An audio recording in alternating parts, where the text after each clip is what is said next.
3 नवंबर 1928 हिंद महासागर का एक छोटा सा द्वीप मालदीव। रात के अंधेरे में कुछ स्पीड बोट्स माले की ओर बढ़ रही थीं। पर्यटकों के भेष में आए ये लोग जल्द ही बंदूकें निकालने वाले थे। माले में गोलीबारी गूंज उठी और मालदीव की लोकतांत्रिक सरकार पलटने की साजिश शुरू हो गई। लेकिन कुछ ही घंटों में 2000 किलोमीटर दूर भारत की धरती से एक ऐसा मिशन लॉन्च हुआ जिसने दुनिया को दिखाया कि भारत न सिर्फ अपनी सीमाओं की रक्षा कर सकता है, बल्कि अपने पड़ोसियों की भी आजादी की रखवाली करने की ताकत रखता है। यही कहानी है ऑपरेशन कैक्टस की।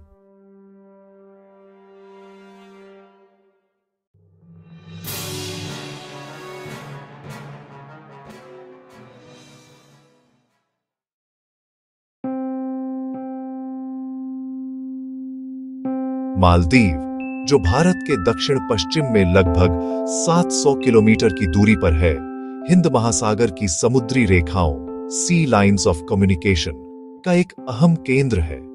अगर यहां अस्थिरता फैलती तो न सिर्फ मालदीव की संप्रभुता खतरे में पड़ती, बल्कि भारत की तटीय सुरक्षा पर भी गंभीर प्रभाव पड़ सकता था। नवंबर 1988 में मालदीव के राष्ट्रपति मौमून अब्दुल गयूम की सरकार पर अचानक हमला हुआ। हमलावर थे श्रीलंका से आए लगभग 100 भाड़े के सैनिक, जिन्हें तमिल संगठन प्लॉटी ने भेजा था। इनका नेतृत्व एक व्यवसायी अब्दुल्ला लुथुफी कर रहा था।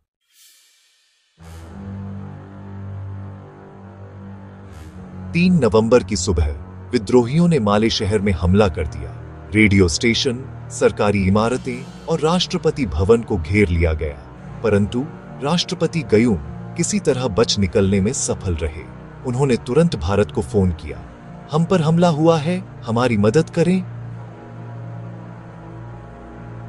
कुछ ही घंटों में यह कॉल दिल्ली पहुंची और प्रधानमंत्री राजीव गांधी ने बिना देर किए निर्णय लिया, भारतीय सेना मालदीव जाएगी।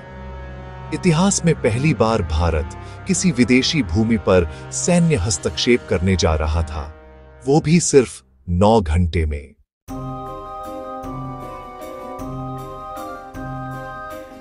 ऑपरेशन की जिम्मेदारी दी गई ब्रिगेडियर फारूक बुलसारा को, जो 50वीं इंडिपेंडेंट पैराशूट ब्रिगेड के कमांडर थे। भारतीय वायुसेना ने तुरंत अपने IL-76 एयरलिफ्ट विमान तैयार किए।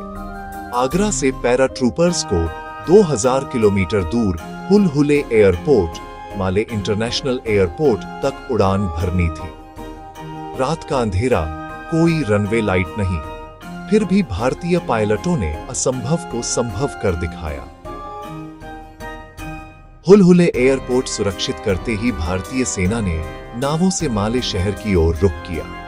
घंटों की गोलीबारी के बाद भारतीय पैराट्रूपर्स ने राष्ट्रपति गयूम को सुरक्षित निकाल लिया और राजधानी पर नियंत्रण हासिल कर लिया।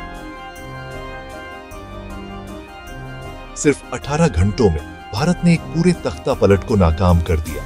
सबसे बड़ी बात, भारतीय सेना का एक भी जवान शहीद नहीं हुआ।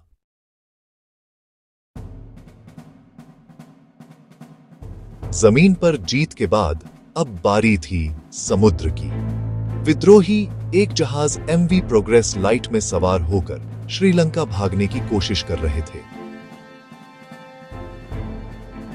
भारतीय नौसेना के INS गोदावरी और INS बेटवा ने इस जहाज का पीछा किया और श्रीलंका के तट के पास उसे घेर लिया। एक तेज मुठभेड़ हुई, 19 विद्रोही मारे गए और बाकी पकड़े गए। ऑपरेशन पूरा हो चुका था।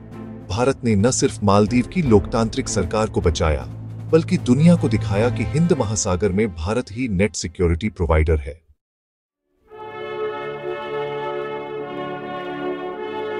ऑपरेशन कैक्टस की सफलता पर अमेरिकी राष्ट्रपति रोनाल्ड रीगन ने भारत की खुलकर सराहना की।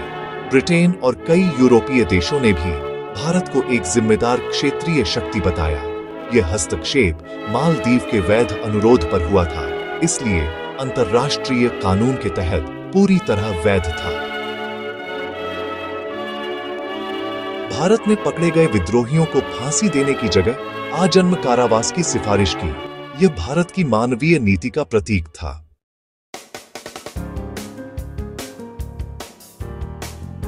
सफलता के बाद राष्ट्रपति गयूम ने भारतीय सैनिकों से अपने सुरक्षा बलों को प्रशिक्षित करने का अनुरोध किया।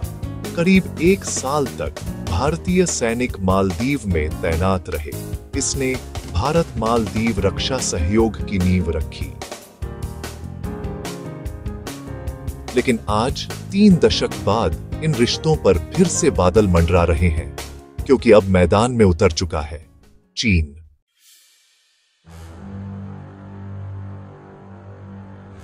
चीन ने अपनी चेकबुक डिप्लोमेसी के जरिए मालदीव को कर्ज के जाल में फंसा दिया है।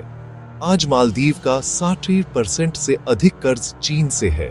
इसके बदले में चीन अपने नौसेना ठिकाने और बंदरगाह स्थापित करने की कोशिश कर रहा है। वहीं मालदीव के मौजूदा राष्ट्रपति मोहम्मद मुइज्जू इंडिया आउट अभियान को बढ़ावा दे रहे हैं।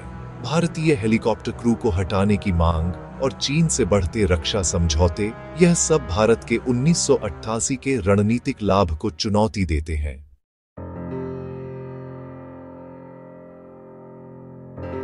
ऑपरेशन कैक्टस भारत की सैन्य क्षमता, राजनैतिक इच्छा शक्ति और मानवीय दृष्टिकोण का प्रतीक था।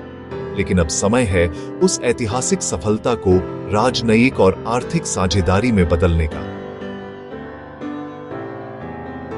भारत को अपने सगार सिद्धांत, security and growth for all in the region, को और मजबूत करना होगा, क्योंकि केवल बंदूकें नहीं बल्कि विश्वास और विकास ही लंबी अवधि की सुरक्षा सुनिश्चित कर सकते हैं। 1988 में भारत ने साबित किया था कि वह अपने पड़ोसी की रक्षा कर सकता है। अब चुनौती यह है कि भारत उन्हें अपने साथ भविष्य की ओर ले जा सके।